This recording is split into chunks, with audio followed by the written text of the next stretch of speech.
13. 8월 31일 토요일, 로스토프가의 주택에서는 모든 것이 온통 뒤죽박죽되어 있었다. 문들은 활짝 젖힌 채 열려 있었고 모든 가구들은 밖으로 실어내거나 다른 곳으로 옮겨졌고 거울과 그림들은 벽에서 떼어냈다. 방에는 괴짝이 있고 근초와 포장지와 끈들이 흩어져 있었다.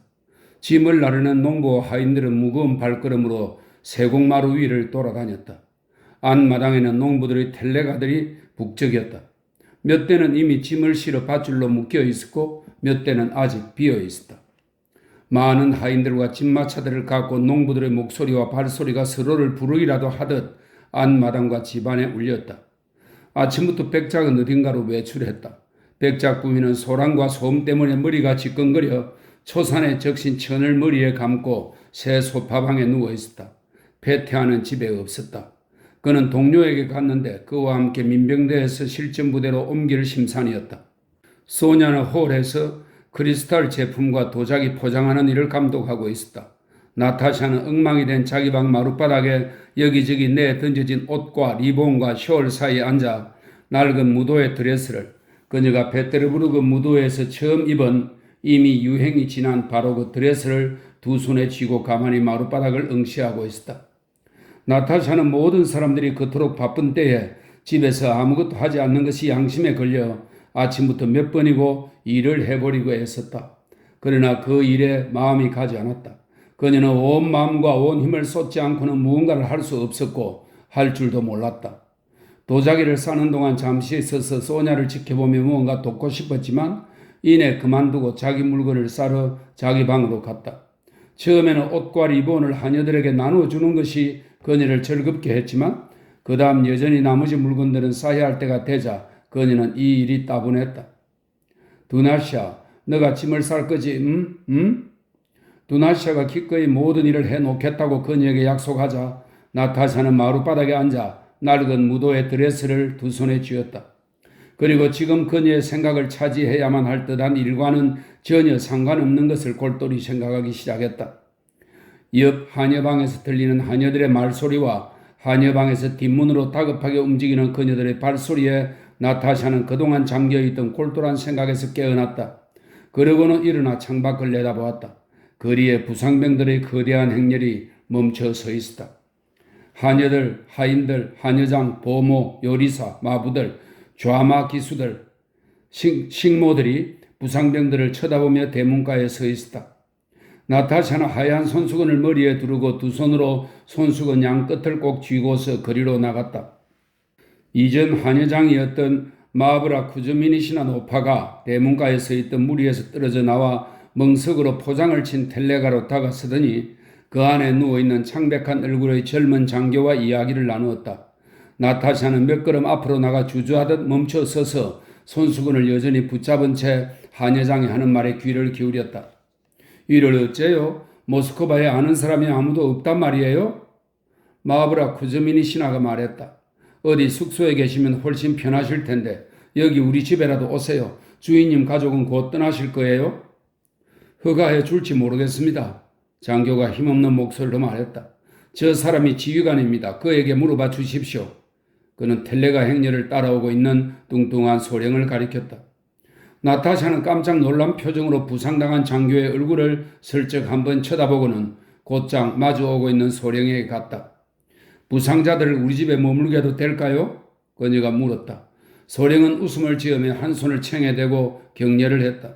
누굴 원하십니까, 맘젤? 이 맘젤은 프랑스어 마드무아젤의 러시아식 발음입니다. 누구를 원하십니까, 맘젤? 그가 눈을 가늘게 뜨고 웃음 지으며 말했다. 나타샤는 침착하게 한 번 더 물었다. 그녀가 계속해서 손수건의 양끝을 잡고 있기는 했지만 그녀의 얼굴 표정과 태도가 몹시 진지했기 때문에 소령은 웃음을 멈추었다. 처음에 그는 어느 정도까지 이것이 가능할지 자문이라도 하듯 생각에 잠기더니 그녀에게 긍정적인 답변을 건넸다. 아, 그럼요. 왜 안 되겠어요? 그래도 됩니다. 그가 말했다. 나타샤는 가볍게 머리를 숙여 인사하고 장교를 내려다보며 서서 애처로운 듯 동정어린 표정으로 이야기를 나누고 있는 마르바 쿠즈미니 시나에게 빠른 걸음으로 다가갔다. 그래도 된답니다. 저분이 그랬어요. 그래도 된답니다.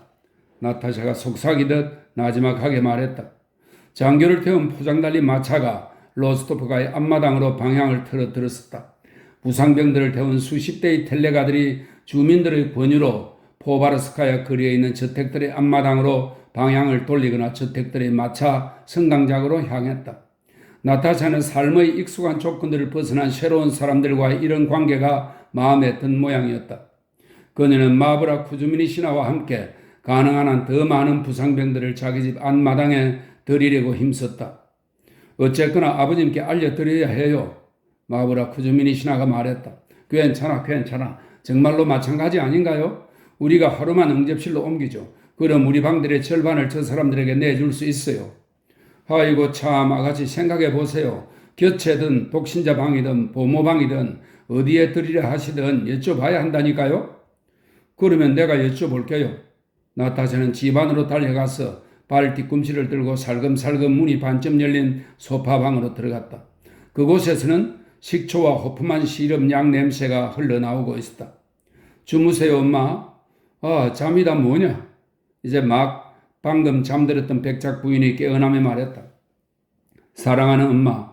나타샤는 어머니 앞에 무릎을 꿇고 어머니의 얼굴에 자기 얼굴을 가까이 대며 말했다. 제 잘못이에요. 용서해 주세요. 다시는 그러지 않을게요. 제가 엄마를 깨웠어요. 마브라 쿠즈미니 신하가 저를 보내서 왔어요. 여기로 부상병들을 데려왔어요. 장교들이에요. 허락해 주실 거죠? 그 사람들은 피할 곳이 없어요. 저는 엄마가 허락하실 거라는 걸 알아요. 그녀는 숨 돌릴 새도 없이 급히 말했다. 어떤 장교들? 누굴 데려왔다고? 무슨 말인지 도통 모르겠구나. 백작 부인이 말했다.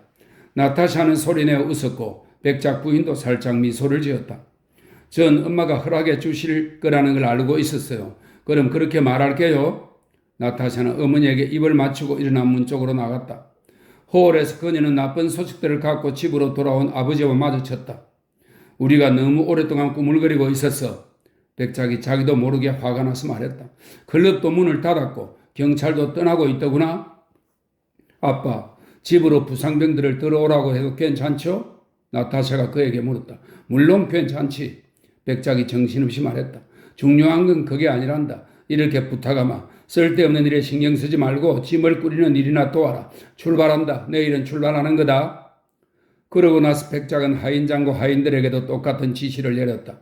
식사 시간에 집으로 돌아온 페테아가 자신이 들은 소식들을 이야기했다.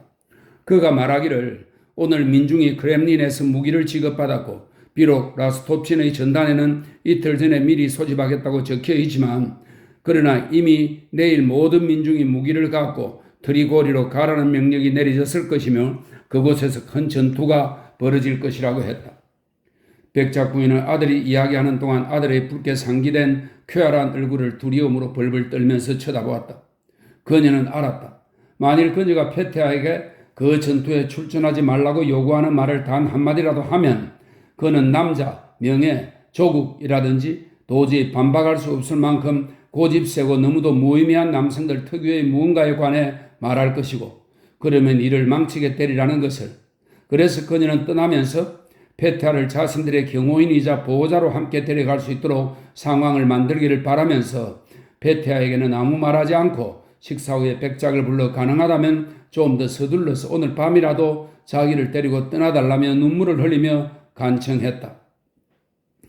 여태까지 완벽한 대부맘을 보여주던 그녀는 여성스러운 무의식적인 사랑의 꾀를 써서 오늘 밤 떠나지 않으면 자신은 공포로 죽고 말 거라고 말했다. 그녀는 그런 척한 것이 아니었다. 지금은 모든 것이 무서웠다. 14. 딸의 집에 다녀 마담 쇼스가 마시니츠가야 거리의 주점에서 본 것을 이야기하여 백작 부인의 공포를 더욱더 키워놓았다. 거리를 따라 돌아오던 그녀는 주점 근처에서 거칠게 난동을 부리는 술 취한 무리 때문에 상마차를 잡아타고 골목을 돌아 집으로 왔다. 상마차 마부가 그녀에게 사람들이 주점의 술통을 깨부수고 있으며 그들은 그렇게 하라는 지시를 받았다고 이야기해 주었다. 식사 후 로스토프가의 모든 집안 식솔들이 기쁨에 차서 서둘러 짐 꾸리기와 출발 준비에 들어갔다. 갑자기 일에 착수한 노백작은 바삐 움직이는 사람들에게 이유 없이 소리를 지르고 그들을 재촉하며 식사 후부터 쉬지 않고 앞마당에서 집 안으로 또 반대로 오갔다.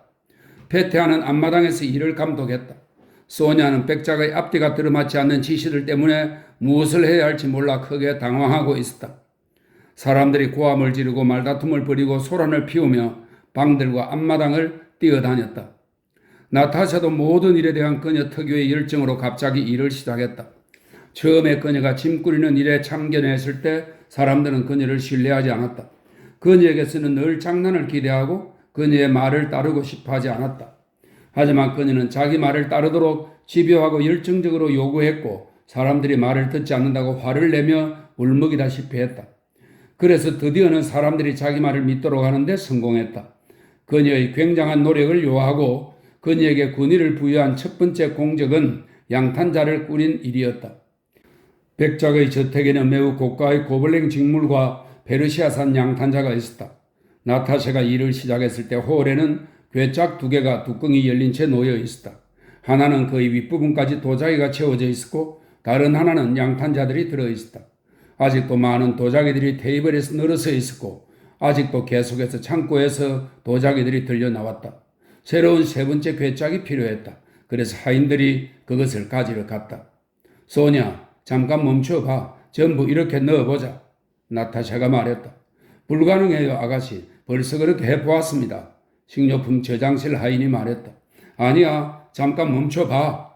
나타샤는 종이에 싼 큰 접시와 작은 접시들을 괴짝에서 꺼내기 시작했다.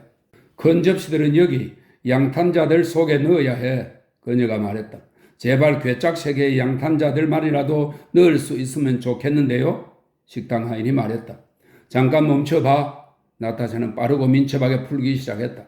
이런 건 필요 없어. 그것은 키예프산 큰 접시들이었다. 이건 그렇지. 이건 양탄자에 넣어야 해.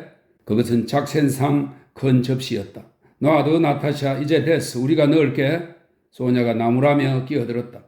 이런 아가씨, 하인장이 말했다. 그러나 나타샤는 좋지 않은 가족용 양탄자와 쓸모없는 식기는 아예 가져갈 필요가 없다고 결정한 뒤 굴하지 않고 모든 물건들을 꺼냈다가 다시 빠르게 집어넣기 시작했다. 전부 다 꺼낸 물건을 사람들이 다시 집어넣기 시작했다. 그리고 실제로 값싸고 가져갈 가치가 없는 것을 거의 모두 버리고 나자 고가품은 괴짝 2개에 전부 들어갔다. 양탄자를 넣은 괴짝의 뚜껑만 닫히지 않을 뿐이었다. 물건을 조금만 빼면 가능했다. 그러나 나타샤는 자기 뜻을 굽히지 않았다. 그녀는 짐을 꾸렸다가 다시 꾸리고 꽉 눌러보고 자신의 짐 꾸리는 일에 데려온 식당 하인과 페테아에게 뚜껑을 누르도록 시키고 그녀가 직접 안간힘을 쓰기도 했다. 그래 됐어 나타샤. 소녀가 그녀에게 말했다. 너가 옳다는 걸 알겠어. 그러니 그냥 메뉴에 있는 것 하나만 꺼내. 싫어. 나타샤는 한 손으로 땀이 난 얼굴에 흘러내린 머리카락을 잡고 다른 손으로 양탄자를 누르며 외쳤다. 자, 눌러봐 페치카 눌러. 바실리치 눌러봐. 그녀가 외쳤다. 양탄자들이 눌려 들어갔고 마침내 뚜껑이 닫혔다. 나타샤는 기쁨에 겨워 손뼉을 치며 날카롭게 소리를 질렀다. 그녀의 눈에서 눈물이 방울져 떨어졌다. 하지만 그것은 1초 동안이었다. 그녀는 즉시 다른 일에 달려들었다. 이미 그녀는 충분히 신뢰받고 있었다.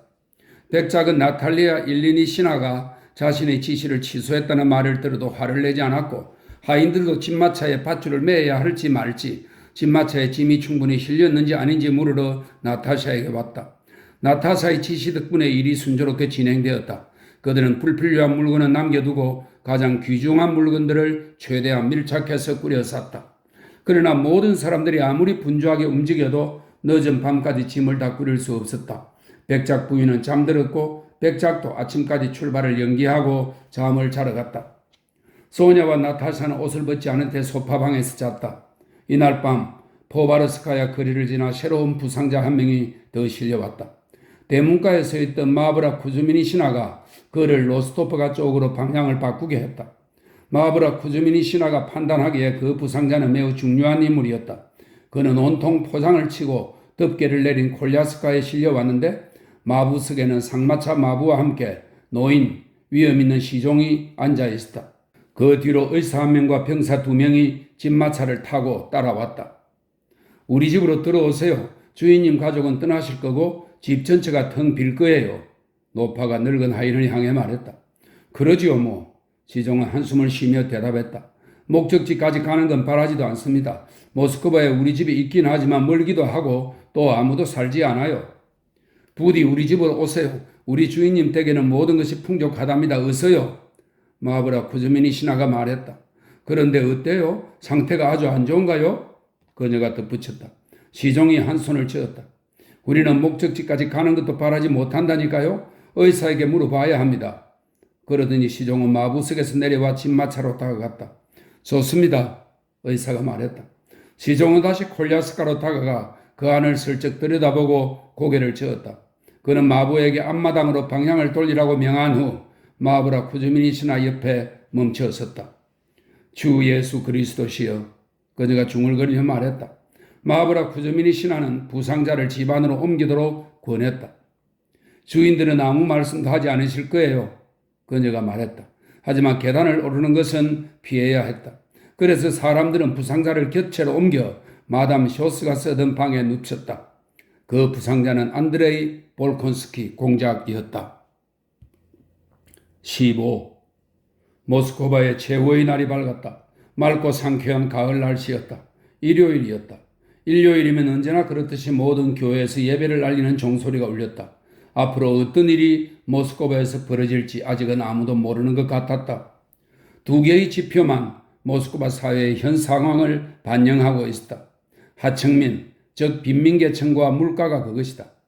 이날 아침 일찍 공장 노동자, 하인과 농부들은 거대한 무리를 지어 터리 고리에 모였다.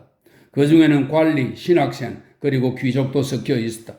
이곳에서 잠시 머물며 부질없이 라스톱친을 기다리던 그 무리는 모스크바가 적의 손에 넘어갈 거라 확신하고 모스크바의 주점과 선술집으로 흩어졌다.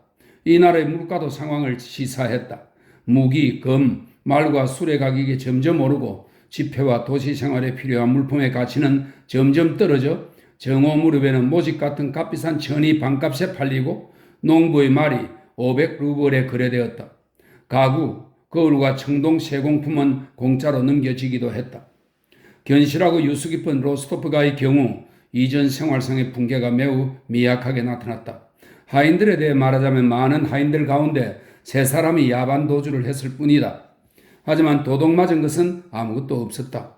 그리고 물가에 대해 말하자면 시골에서 도착한 30대의 집마차는 많은 사람들의 부러움을 산 엄청난 재산이 되었다. 사람들은 이 마차를 얻기 위해 로스토프가에 막대한 돈을 제안했다.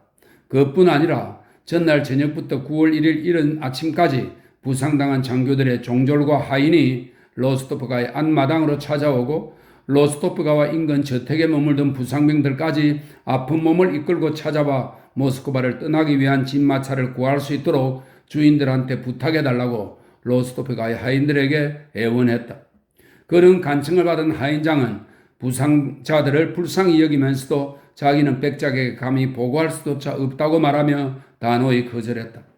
모스크바에 남게 될 부상자가 아무리 불쌍해도 일단 한 사람에게 진마차를 내주면 다른 사람에게 주지 않을 이유가 없어지고 결국에는 모든 진마차와 자신의 성령 마차까지 내주게 될 것이 뻔했다.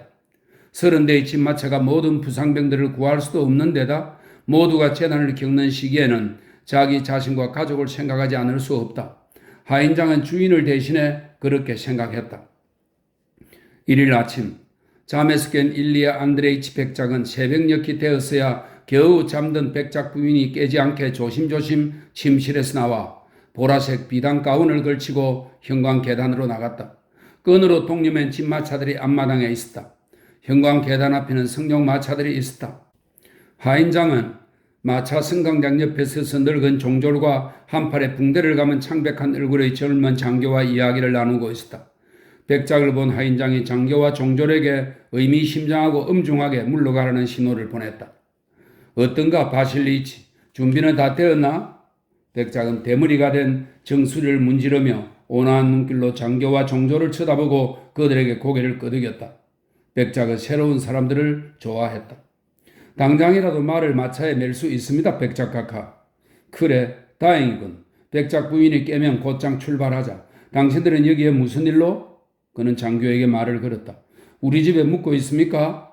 장교가 가까이 다가섰다. 그의 창백한 얼굴이 갑자기 새빨개졌다. 백작, 제발 부탁드립니다. 제발 당신의 집마차 중 어디든 타도 되겠습니까? 지금은 갖고 있는 것이 아무것도 없습니다만. 술에라도 상관없습니다. 장교가 미처 말을 끝내기도 전에 종졸이 주인을 위해 백작에게 똑같은 청을 했다. 아, 네네, 그러시죠. 백작이 황급히 말했다. 매우 기쁩니다, 바실리치. 저기 술에 한두 대 비우라고 지시하게, 그리고 또 뭐 필요한 것이라도. 백작은 말을 얼버무리면서 지시를 내렸다. 그러나 곧바로 나온 장교의 열렬한 감사 인사가 백작의 지시를 물을 수 없는 것으로 만들어버렸다. 백작은 주위를 둘러보았다. 안마당의 대문과의 바깥의 창가에 부상자들과 종졸들이 보였다. 그들 모두 백작을 바라보며 형광 계단 쪽으로 다가오고 있었다. 백작 카카, 화랑으로 가시지요. 그곳의 그림은 어떻게 할까요? 하인장이 물었다. 그러자 백작은 피랑길에 함께 태워달라는 부상병들의 청을 거절하지 말라고 거듭 지시하며 그와 함께 집 안으로 들어갔다. 뭐 어쩌겠나? 무언가 내려놓으면 될 걸세? 그는 마치 누가 자기 말을 들을까 두려운 듯 작고 은밀한 목소리로 덧붙였다. 백작 부인은 9시에 깨어났다. 그녀의 예전 하녀이고 백작 부인과의 관계에서 헌병대장 역할을 수행하던 마트리오나 티모페브나가 예전 주인 마님을 찾아와 마리아 카블로브나가 매우 화가 났으며 그녀의 여름 드레스를 여기에 두고 갈 수는 없다고 보고했다. 백작 부인이 왜 마담 쇼스가 화가 나 있는지 물어본 결과 그녀의 괴짝이 집마차에서 내려졌고 다른 마차들도 짐을 풀고 있다는 사실이 밝혀졌다. 선량한 성품의 백작이 부상자들을 데리고 가자는 지시를 내렸고 이 때문에 물건은 모두 내리고 부상자들을 마차에 태우는 것이었다. 백작 부인이 남편을 자기 방으로 모셔오라고 일렀다. 여보, 무슨 일이에요? 물건을 다시 내린다면서요? 그게 말이야 여보. 당신에게 말하고 싶은 게 있는데 여보, 백작 부인, 어떤 장교가 나를 찾아와선 부상자들을 위해 집마차 몇 대를 내어달라고 부탁하는구려. 물건이야 다시 사면 되는데 생각해봐. 여기에 남으면 그 사람들이 어떻게 되겠어? 정말이야. 그들은 우리 앞마당에 와 있어. 사실 우리가 와도 된다고 한 거였잖아. 그 중에는 장교들도 있어. 내 생각에도 있잖아 여보. 그러니까 여보, 그들을 태우기로 합시다. 서두를 필요는 없잖아. 백작은 돈과 관련된 이야기를 꺼낼 때면 늘 그렇듯 쭈뼛거리며 말을 이어갔다. 자녀의 재산을 축내는 일이 일어나기 전에 항상 들리는 이러한 말투에 백작 부인은 익숙했다. 화랑이나 온실을 지으려 할 때 또는 집안에서 연극이나 음악 공연을 열려고 할 때가 그랬다. 이런 상황에 익숙한 그녀는 쭈뼛거리는 태도로 말하는 모든 것에 절대적으로 저항하는 것이 자신의 의무라고 생각했다. 그녀는 특유의 순종적이고 울먹이는다는 표정을 지으며 남편에게 말했다. 들어봐요 백작. 당신은 우리 집을 거저 팔더니 이제는 아이들의 재산까지 송두리째 날일이 하는군요. 당신이 말했잖아요. 우리 집에 있는 동산들이 10만 루블은 된다고요. 여보, 나는 동의할 수 없어요. 그렇게는 못해요. 당신 마음대로 해요.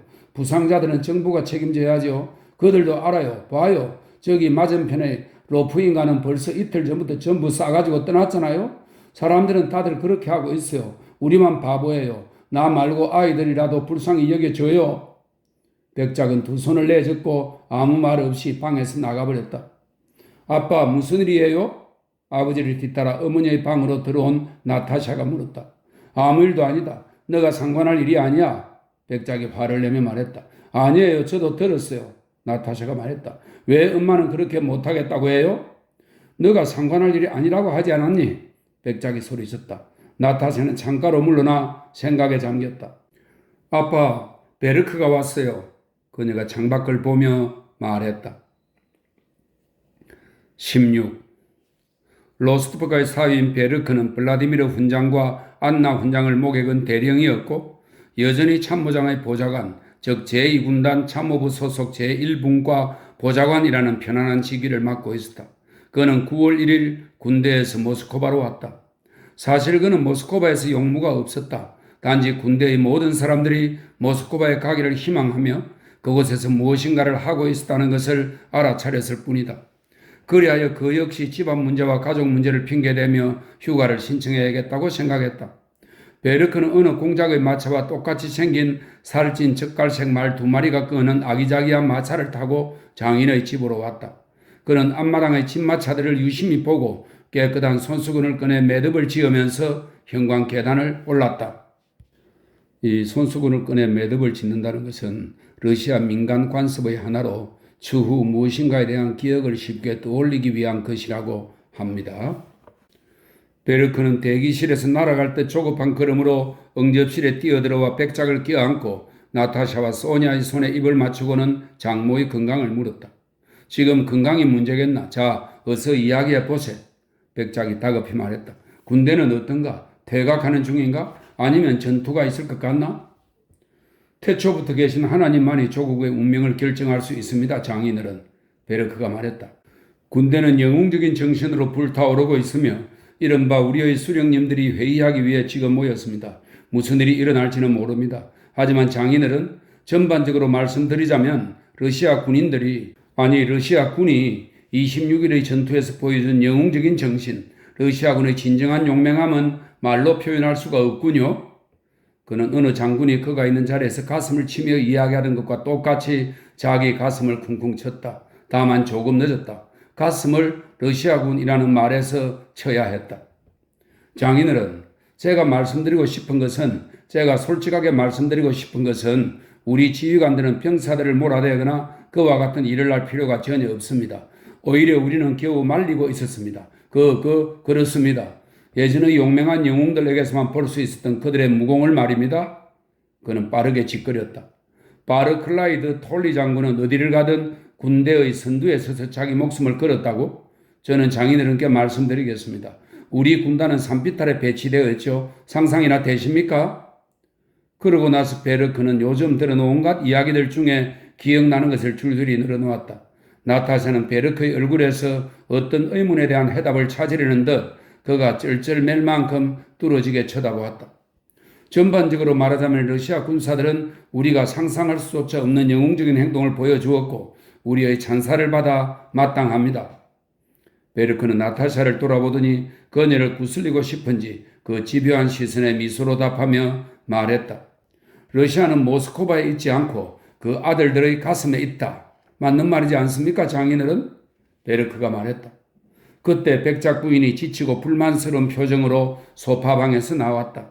베르크는 벌떡 일어나 백작 부인의 손에 입을 맞추고 건강에 대해 물었다. 그리고 고개를 가볍게 저으며 동정을 표한 후 그녀 옆에 섰다. 그렇습니다, 장모님. 솔직히 말씀드리자면 모든 러시아인들에게 힘들고 슬픈 시대입니다. 하지만 그렇게까지 근심할 필요 있겠습니까? 아직 떠날 시간이 충분한데요. 화인들이 뭘 하고 있는지 모르겠어요. 백작 부인이 남편을 향해 말했다. 방금 아직 아무것도 준비되지 않았다고 하던데요. 누가 좀 지시를 내려야 하지 않겠어요? 사정이 이렇게 되니 미텐카가 아쉽네요. 이래서야 끝이 없겠네요. 백작은 뭐라 말하고 싶지만 꾹 참는 눈치였다. 그는 의자에서 일어나 문으로 갔다. 그때 베르크가 코를 풀려는 듯 손수건을 꺼내더니 매듭을 보면서 슬프고 의미심장하게 고개를 저으며 생각에 잠겼다. 저 장인어른 큰 청이 있습니다. 그가 말했다. 백작이 걸음을 멈추고 말했다. 방금 유스포프가의 집을 지나왔습니다. 베르크는 씩 웃으며 말했다. 그런데 아는 관리인이 달려와서는 무언가 사주지 않겠냐고 묻는 거예요. 그래서 호기심으로 그 집에 들렀다가 작은 옷장과 화장대를 발견했습니다. 장인어른도 아시잖아요. 베루시카가 그 물건들을 얼마나 갖고 싶어 했고 우리가 그것 때문에 얼마나 싸웠는지요. 베르크는 옷장과 화장대 이야기를 하면서 그동안의 안락한 생활에 자신도 모르게 말투를 즐거운 톤으로 바꾸었다. 얼마나 예쁘던지요. 영국식 비밀 서랍도 열리고요. 아시겠죠? 베로치카가 오래전부터 갖고 싶어하던 것입니다. 그녀에게 깜짝 선물을 하고 싶습니다. 장인어른 댁 앞마당에 농부들이 많던데 저에게 한 명만 빌려주십시오. 돈은 후하게 지불하겠습니다. 그리고 백작이 얼굴을 찌푸리며 헛기침을 했다. 백작 부인에게 부탁해보게. 내가 결정할 수 있는 일이 아니라서 말이네. 곤란하시면 허락해 주지 않으셔도 됩니다. 베르크가 말했다. 저는 단지 베루시카를 위해 그걸 꼭 사고 싶었을 뿐이니까요. 아, 다들 썩 꺼져버리라고 노백작이 외쳤다. 머리가 돌 지경이야. 그리고 그는 방에서 나가버렸다. 백작 부인이 울기 시작했다. 네, 그렇습니다, 장모님. 정말 어려운 시대입니다. 베르크가 딱 말했다. 나타샤는 아버지와 함께 나갔다. 그녀는 무언가 골똘히 생각하는 듯 아버지를 뒤따르더니 아래층으로 뛰어내려갔다. 형광 계단은 페테아가 서서 모스크바를 떠나는 하인들에게 무기를 지급하고 있었다. 안마당에는 짐을 실은 짐마차들이 여전히 대기 중이었다. 그중 2대는 끈이 풀린 채였고 한 대는 어떤 장교가 종조로의 부축을 받으며 오르고 있었다. 누나는 어떤 일인지 알지? 페타가 나타샤에게 물었다. 나타샤는 페타의 말이 아버지와 어머니가 무슨 일로 싸운 거야? 라는 뜻임을 알았다. 그녀는 대답하지 않았다. 아빠가 우리 짐마차들을 부상자들에게 전부 내주려고 하셨기 때문이지. 페타가 말했다. 바실리치가 말해주었어. 내 생각에는 갑자기 나타샤가 화난 얼굴을 페타에게 돌리며 소리를 지르다시피 했다. 내 생각에는 그건 너무 추악하고 너무 혐오스럽고 너무 모르겠어. 우리가 무슨 독일인이야? 발작처럼 터져나오는 흐느낌에 목이 떨렸고 그녀는 힘이 빠지고 분노의 탄약을 헛되이 써버릴까봐 두려워 몸을 돌려 계단을 손살같이 뛰어 올라갔다. 베르크는 백작 부인 옆에 앉아 친근하고 공손한 태도로 그녀를 위로하고 있었다. 백작은 손에 파이프를 들고 방 안을 돌아다니고 있었다. 그때 나타샤가 분노에 일그러진 얼굴로 폭풍처럼 방에 뛰어들었다. 빠른 발걸음으로 어머니에게 다가갔다. 이건 추악해요. 혐오스럽다고요. 그녀가 외쳤다. 엄마가 그런 짓을 지시했을 리 없어요. 베르크와 백작 부인은 어이없고 놀란 표정으로 그녀를 바라보았다. 백작은 창가에 서서 가만히 듣고 있었다. 엄마, 이럴 수는 없어요. 안마당에서 무슨 일이 일어나고 있는지 보세요. 그녀가 외쳤다. 저들은 남게 된다고요. 도대체 무슨 일이니? 저들이 누군데 뭘 하고 싶다는 거야? 누구라뇨? 부상자들이죠. 이럴 수는 없어요, 엄마. 이러면 안 돼요. 아니에요, 엄마. 이건 옳지 않아요. 죄송해요. 제발, 엄마. 우리가 물건을 가져가봤자 무슨 소용이겠어요? 앞마당을 좀 보세요. 무슨 일이 일어나고 있는지. 엄마, 이럴 수는 없어요. 백작은 창가에 서서 고개도 돌리지 않고 나타샤의 말을 들었다. 그는 갑자기 코를 씩씩거리더니 얼굴을 창문 가까이 댔다. 백작 부인은 딸을 헐기 쳐다보고 어머니를 부끄럽게 여기는 딸의 흥분한 얼굴을 보았다. 그녀는 왜 이제 남편이 자기를 돌아보지 않는지 깨닫고는 당황스러운 표정으로 주위를 둘러보았다. 아, 좋을 대로 해요. 내가 언제 못하게 했다고요? 그녀는 자신의 입장을 쉽게 포기하지 않으려 하면서 말했다. 엄마, 절 용서하세요. 그러나 백작 부인은 딸을 밀치고 백작에게 다가갔다. 여보, 당신이 필요한 지시를 내려요. 난 이런 걸 잘 모르잖아요. 그녀는 미안한 표정으로 시선을 떨구며 말했다. 달걀이 암탉을 가르치는군. 백작이 행복한 눈물을 글썽이며 말하고 아내를 끌어안았다. 그녀는 부끄러운 얼굴을 그의 가슴에 숨길 수 있어 기뻤다. 아빠, 엄마, 제가 지시를 내려도 돼요? 그래도 돼요? 나타샤가 물었다. 그래도 꼭 필요한 것은 다 가져갈 거예요. 나타샤가 말했다. 백작은 고개를 끄덕였고 나타샤는 술래잡기를 할 때처럼 재빨리 호를 지나 대기실로 그리고 계단을 내려간 뒤 안마당으로 달려갔다. 사람들이 나타샤 주위에 모여들었다. 그러나 모든 집마차를 부상자들에게 내주고 괴짝들을 창고로 옮기라는 지시를 백작이 아내의 이름으로 직접 확인해 줄 때까지 그들은 나타샤가 전하는 이상한 지시를 믿을 수 없었다. 지시를 이해하고 나자 하인들은 신나고 분주하게 새 일에 매달렸다. 이제 하인들은 그 일을 이상하게 여기기는커녕 오히려 당연하게 생각했다. 15분 전만 해도 부상자들을 두고 물건을 가져가는 것을 아무도 이상하게 여기지 않고 당연한 일로 생각했던 것과 똑같이 말이다. 온 집안 사람들이 좀 더 일찍 이 일을 하지 않았던 것에 대가를 치르듯 부상자들을 집마차에 싣는 새로운 일에 분주히 매달렸다. 부상자들은 창백한 얼굴로 방 밖으로 기어나와 기쁨에 겨워 집마차들을 애워쌌다. 집마차가 있다는 소문이 인근에도 퍼지자 다른 집에 있던 부상자들도 로스토프가의 앞마당으로 모여들기 시작했다. 많은 부상자들이 짐을 내리지 말고 그저 그 위에 태워만 달라고 청했다. 그러나 일단 짐을 내리는 일이 시작되자 멈출 수 없게 되어버렸다. 전부를 두고 가든 반만 두고 가든 상관없었다. 안마당에는 지난밤 사람들이 애써 꾸린 식기, 청동 세공품, 그림, 거울 등이 든 괴짝들이 널려 있었다. 이런저런 짐을 내려 좀 더 많은 집마차를 내줄 가능성을 찾았다. 4명을 더 태울 수 있습니다. 관리인이 말했다. 제 집마차를 내놓겠습니다. 안 그러면 저 사람들이 어디에 타겠습니까? 내 의상 마차도 내줘요. 백작 부인이 말했다. 두나샤는 내 마차에 같이 탈 거예요? 그들은 의상마차도 두 집 건너의 부상자들에게 보냈다. 집안 사람들과 화인들 모두 즐겁고 활기차 보였다. 나타샤는 오랫동안 맛보지 못한 기쁨과 행복에 겨운 생기를 띄었다. 이건 어디에 묶어둘까요? 화인들이 마차 뒤쪽의 좁다란 하인석에 괴짝 하나를 고정하려고 애쓰며 말했다. 짐실을 마차를 한 대라도 남겨야 할 텐데요. 도대체 뭐가 들어있죠? 나타샤가 물었다. 백장님의 책이에요.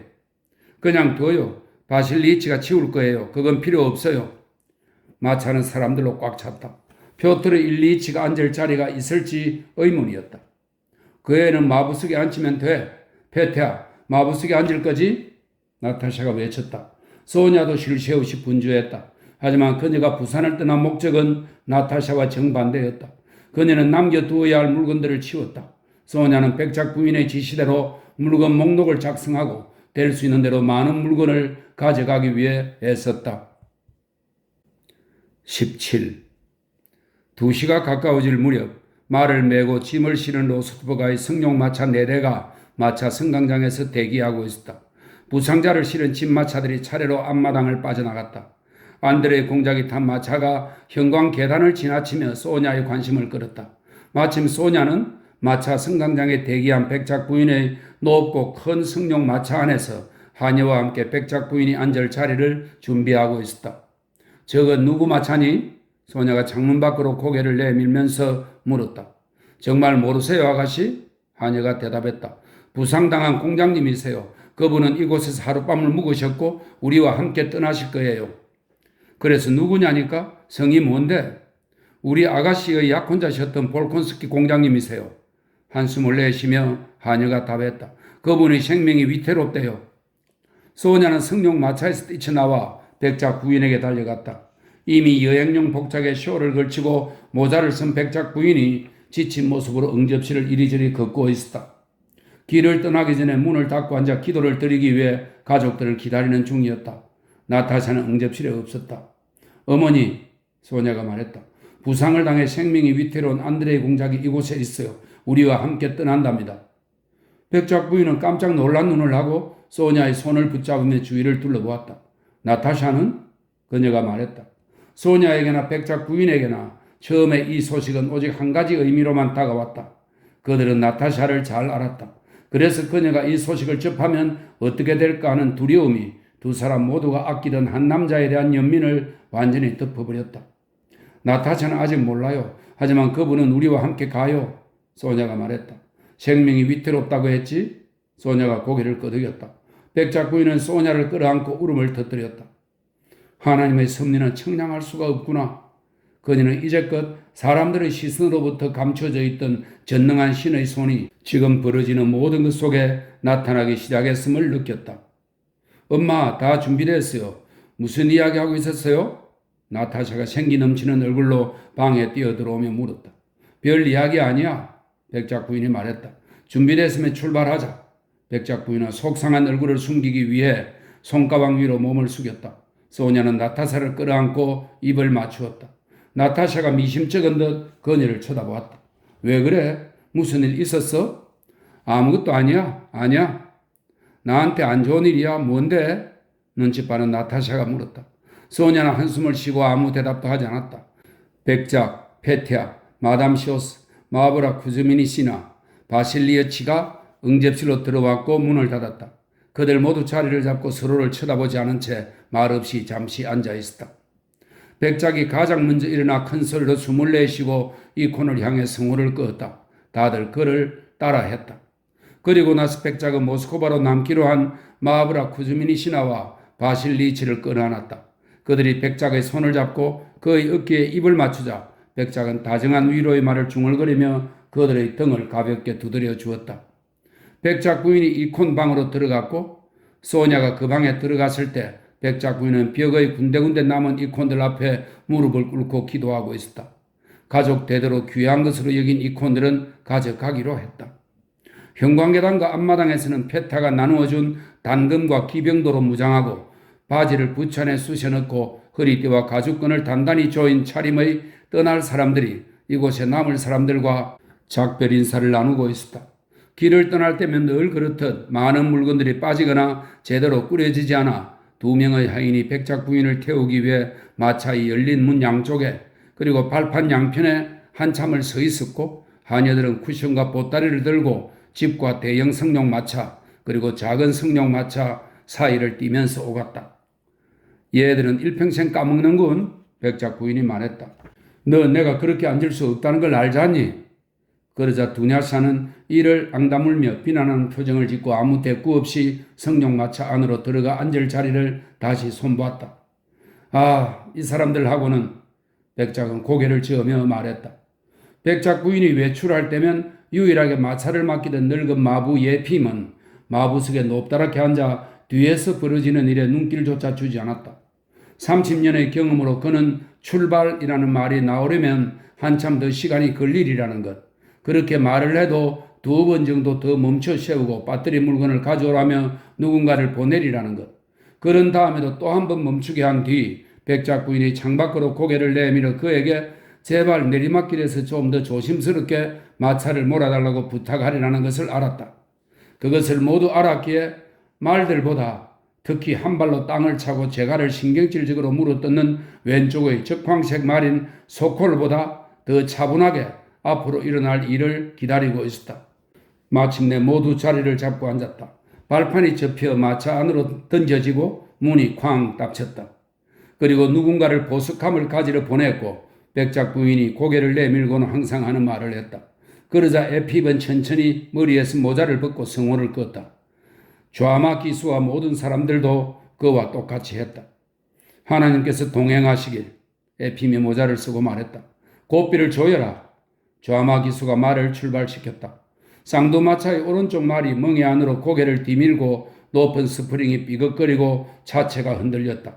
한 하인이 출발하는 마차의 마부석으로 뛰어올랐다. 앞마당에서 울퉁불퉁한 포장도로로 나올 때 마차가 덜컹거렸고 뒤 따르는 마차들도 똑같이 덜컹거렸다. 그렇게 행렬은 길을 따라 위쪽으로 움직이기 시작했다.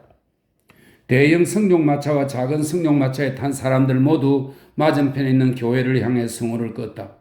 모스크바에 남는 사람들은 마차 양옆에서 걸으며 배웅을 했다. 나타샤가 마차 안에 백작 부인과 나란히 앉아 옆으로 천천히 스쳐가는 모스크바의 벽들을 불안이 감도는 부려지는 벽들을 바라보며 좀처럼 느끼지 못했던 벅찬 감동을 느꼈다. 그녀는 이따금 마차 창밖으로 머리를 내밀어 뒤쪽과 앞쪽에 길게 늘어선 부상자들이 탄 집마차 행렬을 바라봤다. 부상자들의 거의 맨 앞에 안드레이 공작이 탄 마차 덮개가 보였다. 그녀는 그 안에 누가 탔는지도 모르면서 자신들의 마차 대열에서 눈으로 그 마차를 찾았다. 그녀는 그것이 대열의 맨 앞에 가고 있다는 것을 알았다. 쿠드리노에서 로스토프가의 행렬은 니키츠카야, 프레스냐, 포드노빈스크에서 온 다른 행렬들과 만났다. 이제는 마차들이 사도바야 거리를 따라 두 줄로 움직이고 있었다. 마차를 타거나 도보로 지나가는 사람들을 호기심 있게 바라보던 나타샤는 수아레바 탑을 돌 때 갑자기 놀란 목소리로 외쳤다. 어머, 엄마, 소냐, 저길 봐요. 그 사람이에요. 누구? 봐요, 베즈오프예요. 나타샤가 마차 창밖으로 머리를 내밀고 마부의 카프탄을 입은 키가 크고 뚱뚱한 남자를 쳐다보며 말했다. 걸음걸이와 당당한 태도로 보아 그 사람은 변장한 귀족이 틀림없었다. 그는 얼굴이 누르스름하고 턱수염이 없는 값싼 모직 외투를 입은 노인과 함께 수아레와 탑의 아치 아래로 걸어오고 있었다. 정말 베즈오프예요. 카프탄을 입고 늙은 사람과 같이 있어요. 정말이에요. 나타샤가 말했다. 봐요, 저기 봐요. 아니야, 그 사람이 아니야. 바보 같은 소리를 하다니. 엄마, 나타샤가 소리쳤다. 저 사람이 베즈오프라는 것에 제 목을 걸게요. 제가 장담해요. 멈춰라고요. 그녀가 마부에게 외쳤다. 하지만 메샨스카야 거리에서 또 다른 집마차와 승용마차들이 계속 나오는 바람에 마차를 세울 수 없었다. 그들은 로스토프가 행렬을 향해 멈추지 말고 앞으로 나아가라고 다른 대열들을 막지 말라고 소리쳤다. 아까보다 훨씬 더 멀어지긴 했지만 로스토프가의 사람들은 모두 피에르를 혹은 피에르와 매우 비슷하게 생긴 남자를 알아보았다. 마부의 카프탄을 입은 그는 고개를 숙인 채 하인처럼 보이는 키가 작고 턱수염이 없는 노인과 함께 진지한 얼굴로 길을 걷고 있었다. 마차 밖으로 자기를 향해 내민 얼굴을 보자 노인은 피에르의 팔꿈치를 정중히 잡더니 마차를 가리키며 그에게 뭐라고 말했다. 피에르는 노인이 하는 말을 한참 동안 이해하지 못했다. 그만큼 자기 생각에 푹 빠져 있었던 것이다. 이윽고 노인의 말을 이해하고 그가 가리키는 방향을 쳐다보았다.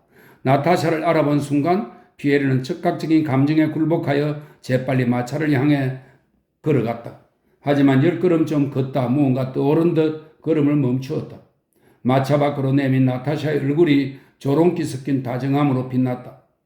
표토르 키릴리치, 이리 오세요. 우리가 당신을 알아봤어요. 놀라운 일이에요. 그녀는 그에게 손을 내밀며 소리쳤다. 어떻게 여기 있는 거예요? 왜 이러고 있어요? 피에르는 나타샤가 내민 손을 잡고 걸으면서 마차가 계속 앞으로 나아가야 했기 때문에 손을 잡고 걸으면서 서툴게 그 손에 입을 맞추었다. 백작, 무슨 일이에요? 백작 부인이 놀라움과 동정이 뒤섞인 목소리로 물었다. 무슨 일이긴요? 저에게 묻지 말아 주십시오. 피에르는 이렇게 말하고 나타샤를 바라보았다. 기쁨으로 빛나는 그녀의 눈길이 특유의 매력으로 그를 감쌌다. 그는 그녀를 보지 않고도 그것을 느꼈다. 당신은 어떻게 할 거예요? 모스크바에 남을 건가요? 피에르는 답하지 않았다. 모스크바에요? 그가 미심쩍게 물었다. 네, 모스크바에 있을 겁니다. 잘 가요? 아, 내가 남자라면 좋겠어요. 그럼 나도 꼭 당신과 함께 남았을 거예요. 아, 얼마나 훌륭한 일이에요? 나타샤가 말했다. 엄마, 제가 남을 수 있게 허락해 주세요. 피에르는 멍하니 나타샤를 쳐다보며 무언가 말하려 했지만 백작 부인이 가로막았다. 듣기로는 당신이 전장에 있었다죠? 네, 있었습니다. 피에르가 대답했다. 내일 또다시 전투가 벌어질 겁니다. 피에르가 말을 이어가려고 했지만 나타샤가 가로막았다. 백작, 도대체 무슨 일이에요? 당신 같지 않아요. 아, 묻지 마십시오. 저에게 묻지 마세요. 저도 아무것도 모르겠습니다. 내일, 아닙니다. 가세요. 어서 가세요. 그가 말했다. 끔찍한 시대입니다. 그러고는 마차에서 뒤처져 인도로 물러섰다. 나타샤는 오래도록 창밖으로 고개를 내밀고 그를 향해 다정하면서도 조롱기 섞인 기쁨의 미소를 보냈다.